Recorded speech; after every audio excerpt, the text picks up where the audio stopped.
Olá, alunos, bom dia, todos vocês. Saudades mais uma vez, né? Sempre a professora falando em saudades, não tem jeito, né? Nós vamos agora para a nossa aula de português, dia 6/5, quarta-feira, dia 6 de maio, tá bom? Nós vamos para a apostila na página 58. Antes de nós iniciarmos a aula de português, a professora vai fazer alguns lembretes para vocês, tá bom? Para que vocês não se esqueçam do potinho dos elogios para a mamãe, tá bom? Então foi um elogio ontem, né? Aliás, um elogio segunda, um elogio na terça, hoje já é o terceiro elogio, o terceiro dia. Então não se esqueça de providenciar aquele potinho para vocês escreverem na tirinha o elogio e ir colocando. Ou o saquinho, né? Algo que vocês tenham aí em casa fácil para vocês colocarem dentro. Tem aluninhos que até já mandou para mim a foto, que já preparou um potinho, colocou uma tirinha, Dia das Mães. Como eu disse, vocês vão estar usando a criatividade de vocês, tá bom? Que vocês vão me mostrar no domingo antes de vocês entregarem para a mamãe as tirinhas com os elogios, tá bom? Uma outra coisa também, a professora vai lembrar que ela pediu, né, uma atividade também da apostila para que vocês escolham um livro de história ou um gibi, façam a leitura durante essa semana e na sexta-feira vocês ou vão tirar uma foto do livro ou vão mandar um áudio para a professora no meu WhatsApp particular ou escrever qual o livro que vocês leram e qual o personagem do livro que vocês mais gostaram para sexta-feira, tá bom? Então esses são os lembretes de hoje. Não se esquecendo que vocês têm que participar das aulas, assistir às aulas, tá? E as dúvidas, vocês já sabem que vocês podem me procurar quando vocês precisarem. Tudo bem? Tá? Então vamos lá? Apostila Português, página 58. Essa aula de hoje é sobre dicionário, né? A importância do dicionário, a importância de usar o dicionário quando nós não conhecemos o significado das palavras, né? Ou usar a internet quando nós não temos o dicionário conosco. A maioria de vocês deixou o dicionário na sala de aula, então vocês podem estar pesquisando na internet, tá bom? Ou se tiver um dicionário em casa também, pode procurar, tá bom? Aí fica a critério de vocês. Então vamos lá? Página 58. No dicionário. Entre as palavras que estudamos no jogo rápido da página 57, surgiu o termo excerto. Você conhece essa palavra? Sabe qual é o significado dela? No jogo rápido, quando estávamos trabalhando com dígrafo, lembra na aula passada? Apareceu, né? Surgiu a palavra exceto, né? O dígrafo XC. Trata-se de um termo que é sinônimo de outros que você sempre lê aqui em seu material didático. Observe a definição de excerto no dicionário. Excerto é um substantivo masculino, parte retirada de uma obra. Então, por exemplo, um escritor escreveu um livro que é uma obra, tá? E de repente alguém retirou uma parte dessa obra para escrever em algum lugar, num jornal, numa revista, num livro, numa apostila. Essa parte que ele retirou desse trecho dessa obra chama-se excerto, tá bom? Então vamos lá? 1. Verifique nas palavras a seguir em quais alternativas as lacunas poderiam ser preenchidas pelo termo excerto. Assinale-as. Ontem eu li um livro de uma obra muito famosa. Eu posso completar com a palavra excerto? Sim, vocês vão completar e vão colocar um X. Comi de um bolo de chocolate de manhã. Não está falando nada sobre obra. Então, né? Aquele da carta estava difícil de ler.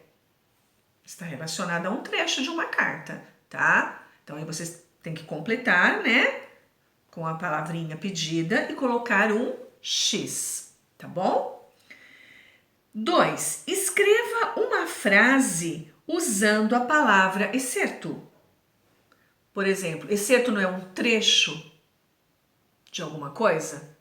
Então, uma sugestão. Eu li um excerto de uma carta. Eu li um trecho de uma carta, de um livro, né? Achei interessante o excerto de uma obra de algum autor, de alguma autora, tá? Aí vocês vão usar a criatividade de vocês, tá bom? 3. Conheça mais uma palavra que apresenta um dígrafo e sua definição no dicionário. Depois responda ao que se pede. Então, nós temos aqui a palavra disciplina, né? Aqui aparece um dígrafo, o SC. Então, na palavra disciplina, nós temos um dígrafo, SC. Substantivo feminino. Eu não digo o disciplina, né? A disciplina é um substantivo feminino. Significado 1. Conjunto de leis ou ordens que regem certas coletividades. 2. Obediência a um conjunto de regras explícitas ou implícitas, tá? Então, por exemplo, nós usamos muito a palavra disciplina, né? Na escola, na sala de aula, vocês têm que manter a disciplina. Por quê? A disciplina é um conjunto de regras, né? Que devem ser cumpridas, que devem ser obedecidas, tá? Então, nós sempre usamos, né? Essa palavrinha disciplina. A professora usa bastante, né? Na escola. Sempre nós usamos a disciplina na escola e a disciplina ela envolve várias, em todos os lugares, né? A disciplina é muito importante. Então, vamos lá. A frase que exemplifica a definição 2 é. Então, vocês têm a definição 1 e a definição 2. Dessas duas frases da atividade A, qual aquela que tem a ver com o significado de disciplina? A 2, tá? Minha disciplina preferida é a matemática. Por quê? Quando nós falamos em disciplina, são as matérias. Português é uma disciplina, matemática é uma disciplina, ciências é uma disciplina, então é um outro significado de disciplina. Os alunos devem ter disciplina em sala de aula. Em qual frase a palavra disciplina concorda aqui? Com o significado 1 ou com o significado 2? Aliás, com o significado 2. Tá? Elas têm que estar em concordância com o significado 2. Qual delas? Minha disciplina preferida é matemática ou os alunos devem ter disciplina em sala de aula? Aí vocês vão assinalar com o X, ok? B. Indique um sinônimo para a palavra disciplina na frase que não foi marcada na questão anterior. Então, tem uma frase aqui, ou a primeira ou a segunda, que vocês não marcaram, porque não corresponde ao significado do 2. Neste caso, qual é o significado da palavra disciplina? Tá? É bem simples. Minha disciplina preferida é matemática. Qual o significado aqui de disciplina? A professora até já falou, né? Tudo bem? Tá? Então vamos lá. Continuando na página 58. Prato demorou ou veio com bicho? Nossa, vamos ler esse texto? Você vai em um bar ou restaurante e seu prato demora para chegar. Ou pior, sua comida vem com um bicho no meio. Ai, ai, ai. Em situações como essa, o consumidor nem sempre conhece os seus direitos e pode ficar em desvantagem. Não é verdade? Muitas vezes acontecem coisas na vida da gente, né? No dia a dia da gente, a gente fala, nossa, mas isso não poderia acontecer. E nós mesmos não sabemos os nossos direitos como cidadão. Será que eu tenho direito a reclamar? Será que eu tenho direito a não pagar? Será que eu tenho direito a devolver? Né? Por isso que é importante nós conhecermos os nossos direitos, tá bom? 1. Pedido demorado. O consumidor pode desistir do período sem a necessidade de pagar por ele. se considerar que está demorando demais. Esse é um direito do consumidor. Se o prato demorou muito, ninguém veio falar nada, você já perguntou, você pode simplesmente desistir. Falar, olha, não vou esperar mais, eu não tenho mais tempo, está demorando muito, eu sinto muito, mas eu preciso ir embora. É um direito que você tem, né? Logicamente que não é depois de 5 minutos que você pediu, né? Tem que ter um tempo que você fale, não, agora não dá mais. Não é verdade? 2. Prato com cabelo ou bicho? Se um prato vier com cabelo, pelo, insetos ou qualquer corpo estranho, o consumidor pode pedir a troca imediata, ainda que tenha notado a presença da sujeira após consumir parte do pedido. Esse também é um direito do consumidor. Eu vou num restaurante, numa lanchonete, peço lá o meu lanche e vejo que tem alguma coisa estranha ali. Ou um bichinho, ou um cabelo. Eu posso, na hora, né, chamar o atendente e dizer, olha, esse lanche está com um cabelo, está com um bichinho, eu quero que você troque para mim. Ele tem que trocar para você. É o mínimo, né? Ou, de repente, eu dei uma mordidinha naquele lanche e percebi que tinha algo estranho. Eu também posso estar devolvendo. Não é só porque eu mordi que eu tenho que terminar de comer, tá bom? Então vamos lá. Aí vem duas perguntinhas em relação a esse texto que nós lemos aqui em cima sobre a reclamação, né? Os direitos que nós temos enquanto cidadão. Nesta unidade, você conheceu um tipo específico de carta, a de reclamação.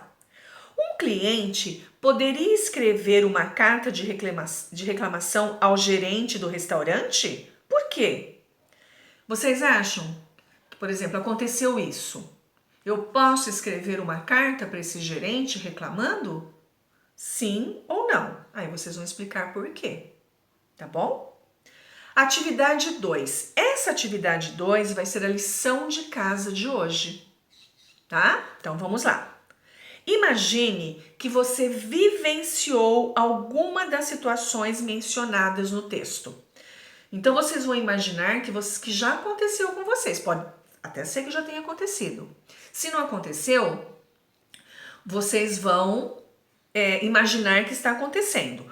Ou vocês fizeram um pedido num restaurante, numa lanchonete e demorou demais, ou vocês pediram alguma coisa e veio com algo estranho, tá? Vocês vão se imaginar nessa situação. Escreva em seu caderno, como vocês estão sem caderno de português, é numa folha, uma carta de reclamação ao gerente do restaurante, tá? Então, vocês vão imaginar que vocês vivenciaram ou a situação 1, que é o pedido demorado, ou a situação 2, que é o prato com cabelo ou bicho. E vocês vão fazer uma carta de reclamação ao gerente da lanchonete ou do restaurante. Lembrando que o gerente é a pessoa responsável por aquele estabelecimento, tá? Pode ser o dono, né?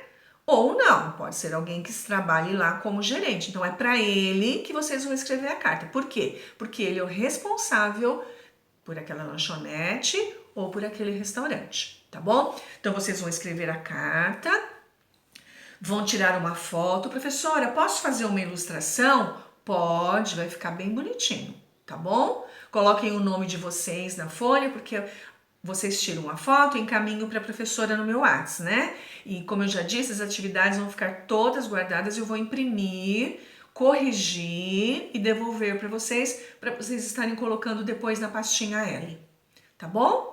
Terminamos então a aula de português de hoje. Qualquer dúvida, a professora está à disposição. Um abraço.